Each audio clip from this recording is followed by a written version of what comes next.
What's up mga ka-Lakers fans? Sa araw na to, pag-usapan natin ang isa sa pinaka-importanting storyline ng Los Angeles Lakers papunta sa 2023-2024 NBA season. Kaya pa ba ni LeBron buhatin ang Los Angeles Lakers para sa kanyang 5th NBA championship? Pag-usapan natin yan mga ka-Lakers.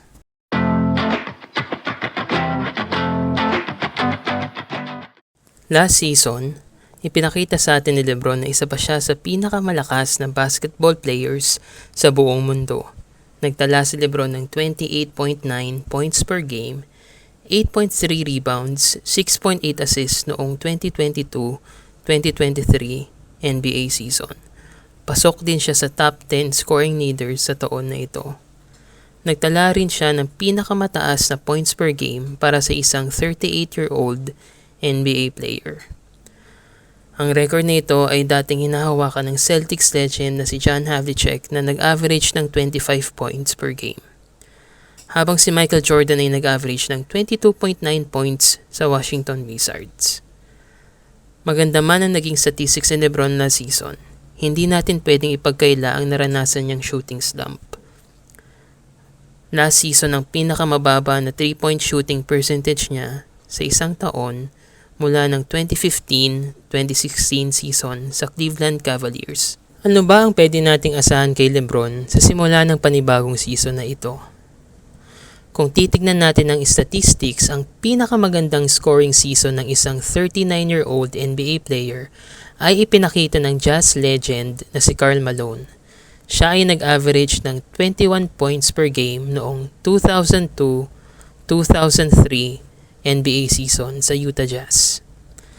Malaki ang aking confidence na ang ating idolo ay kayang-kaya itong malagpasan. Si LeBron ay isa sa mga kilalang player sa pag-aalaga ng kanyang katawan at sa kanyang strength and conditioning regimen.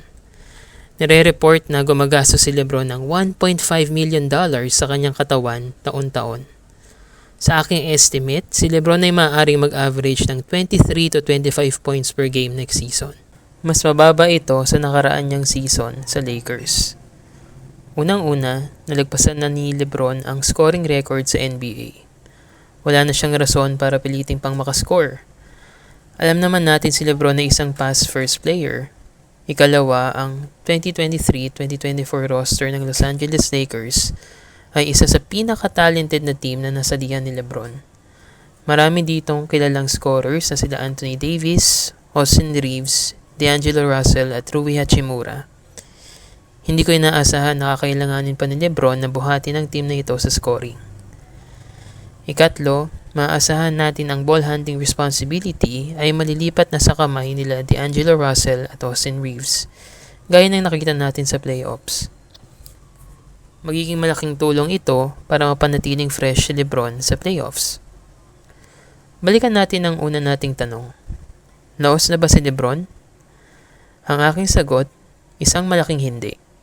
Hindi natin mababalik ang prime LeBron na nakita natin sa Miami Heat at Cleveland Cavaliers, pero maaasahan natin na ang 39-year-old LeBron na makikita natin ang pinakamagaling na 39-year-old player in NBA history. So ulitin, please like our page, at sa mga nanonood sa YouTube, please subscribe and like this video. Ingat!